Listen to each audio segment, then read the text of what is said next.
our first guest today. Dr. Andy Finch, or Dr. Andrew Finch, I think we all call him Dr. Andy around here, is a professor at Vanderbilt University and co-founded the Association of Recovery Schools in 2002. He's been a lead researcher on 2 national studies of recovery high schools, both funded by the NIDA. Among his numerous published works on recovery and education are Starting a Recovery School from 2005 and Approaches to Substance Abuse and Addiction in Educational Communities, a guide to practices that support recovery in adolescents and young adults from 2010, on which he was a co-editor. For 9 years, Dr. Finch worked for Community High School in Nashville, one of the early schools for teens recovering from alcohol and other drug addictions, and a school he helped design and open way back in 1997. But I guess everything seems long ago in 2020. Dr. Finch also helped found Vanderbilt University's Collegiate Recovery Program in 2007 and currently serves on its advisory committee. Dr. Finch's most recent project includes a recovery high school history to be published by Oxford University Press. Dr. Andy, without further ado, the floor is yours. Thanks, James and Pam and GRI, Forest Marsh, Better Noise. This is really a wonderful opportunity, and so happy to see all the people here today to hear about recovery high schools. And I'm glad to share my screen if that will work easier to keep the person who's kind of messing with it. So just let me know if you would like me to do that. I'm also I can go without slides too. So whatever works best. So one of the things that I wanted to highlight today is the fact that recovery high schools have been around quite a while. Recovery high schools actually started in the late 1970s. And if I'm able to show my screen at some point, I'd like to show you some pictures from schools so you can kind of see that recovery high schools exist in a lot of different settings. They're in a lot of different environments, and they've been growing exponentially since the first school opened in 1979. And we saw tremendous growth in recovery high schools from the late 1980s through the early 2000s. And as we reached about 2008, we had the most recovery high schools ever at one time, which was about 43 recovery high schools. But then over the next few years, thanks in part to the recession and school budgets getting tightened, we saw a decline that lasted for about 5 years. And since that time, we've been rebuilding the number of recovery high schools, and we've seen tremendous growth. And as I'll talk about later in just a few minutes, I think this is one of the reasons why the support of the people on this call is so critical, because we're going through yet another recession and another really trying time in our country. And I think programs like this really need your support, and they really are going to need to find a way through these challenging times of COVID. As we look at the map of the United States, we can see that recovery high schools are clustered around the country. It's about 43 or so of them in existence right now.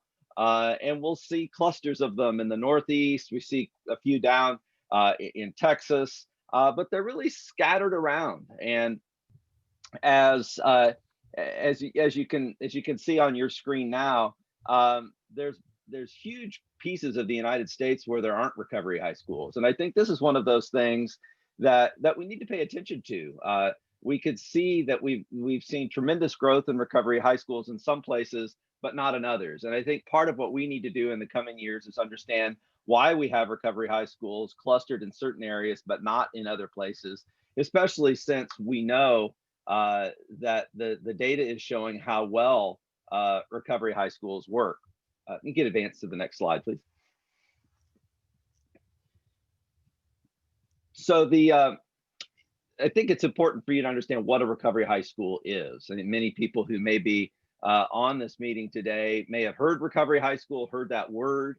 The Association of Recovery Schools that formed in 2002 actually spent quite a bit of time trying to define and distinguish recovery high schools from other types of valuable specialty programs. And they came up with criteria that define what a recovery high school is. As I mentioned, I'm going to be showing some pictures. The longest operating recovery high school in the nation is Pease Academy. and that stands for Peers Enjoying a Sober Education. And Pease Academy operates out of this church building, really just a stone's throw from the University of Minnesota in Minneapolis. And you'll see that recovery high schools find places that will host them, and oftentimes at low cost, or have facilities that are set up for schools. And this just happens to be one of them. Pease Academy opened in the late 1980s. And so we're talking about a program that's been around for 30 years plus. As you can see on this slide, the primary education of a primary purpose of a recovery high school is to educate students in recovery from substance use and co-occurring disorders. They also meet their requirements for awarding a diploma. So these aren't just programs that are here for a brief period of time to let someone catch up. Students actually graduate from these programs. Next slide, please. This is another school in Minnesota, as if the snow didn't give that away. At one point in time, there were about 16 of these schools in Minnesota, and the recession knocked quite a few of those out. So that was one of my cases in point to make, that we have to be very vigilant to not let something like that happen again. The intention of the schools is that all of the students enrolled be working a program of recovery from substance use and co-occurring disorders. And so that is the enrollment criteria. And these are available to any students that might fit that criteria. They're not closing their doors because a student maybe went through a certain treatment program and another student didn't. These are programs that are open for anybody that would meet that criteria of being in recovery and would be eligible to attend that particular school. Next slide, please. This is a pretty common picture of a recovery high school in something like an industrial plaza. Again, finding space that might be fairly low cost, accessible to people, can be formed to fit a school of moderate size. And on this slide, you can see that recovery high schools go anywhere from just a couple of students. Usually when they open their doors, there may just be a handful, on up to 100 plus. But again, we're talking very small for high school standards. Average size, about 32 students in a recovery high school. Next slide, please.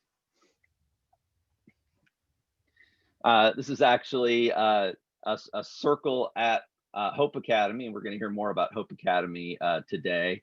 This is a common sight in a recovery high school. People coming together in a sign of unity. Again, maybe a little harder now in COVID, but in times where everybody's in the building, you can see that group connection. I'm going to talk a little bit about the evidence that recovery high schools work. Next slide. So there've been a handful of studies looking at recovery high schools. One in particular that was a comparative study, comparing the outcomes of students who had been through treatment. Some of them went to recovery high schools, some of them did not. And we compared those two groups just to see, for people who had received treatment, did recovery high schools have any evidence of success compared to people who didn't go to recovery high schools? And one of the things we found was on virtually every metric, the students that spent at least a month in a recovery high school did better than the students who did not. Now, some of those metrics were more statistically significant than others, and I've highlighted those here. And these are some of the things that we look forward in any type of recovery-based program. And in a school, one of the most important things is going to be, do students graduate from high school? And we saw higher graduation rates. We saw lower absenteeism. We're talking about groups of students who might frequently miss school prior. Students going into recovery high schools have lower absenteeism. And then, of course, they are focused on substance use disorders. And we see that students in recovery high schools were more likely to abstain completely from using substances. And those who did relapse would ultimately have fewer days using marijuana and other drugs after they had left treatment.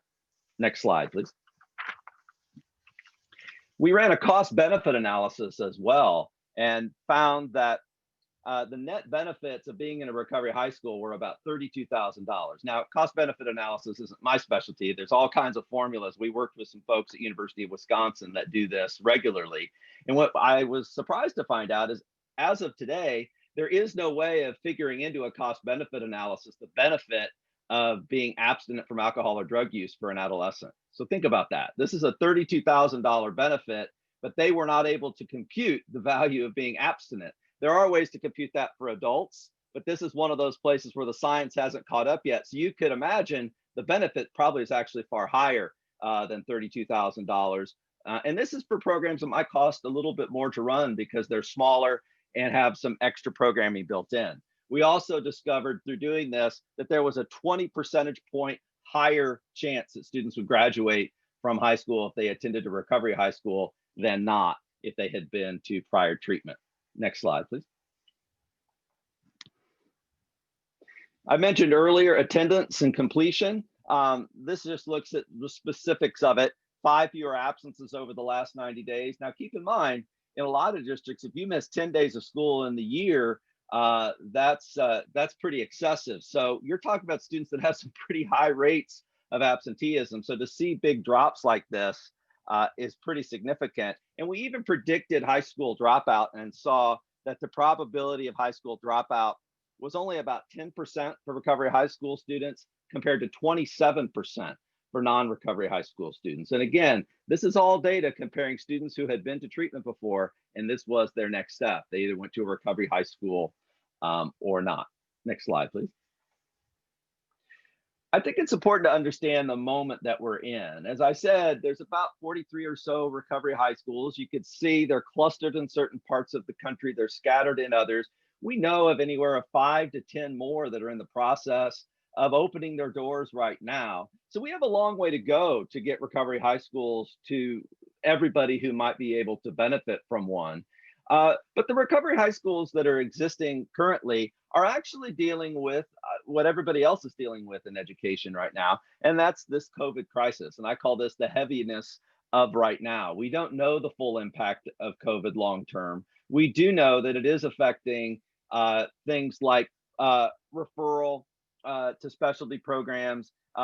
People may be willing to just kind of stay home and not go into a new school program as things stand right now. They're getting educated virtually. There's a lot of things that might be actually hurting some enrollments currently. And we've seen some of that some of the enrollment is being impacted. And even the programming that recovery high schools can offer is being altered. We also know on the positive side, they are providing support systems currently that aren't available otherwise, that they're able to check in. We know where students are, and being able to do virtual supports has been pretty critical over the last few months as COVID has been raging. But when we get on the other side of this, what are we going to see from these impacts? We know that we're seeing opioid use increase once again. We're seeing alcohol and drug use increase as people try to cope in the mental health crises that we're facing in a nation. We also know, sadly, that in times of recession, as I said earlier, we see constraints put on specialty programs, and we see programs like recovery high schools get cut.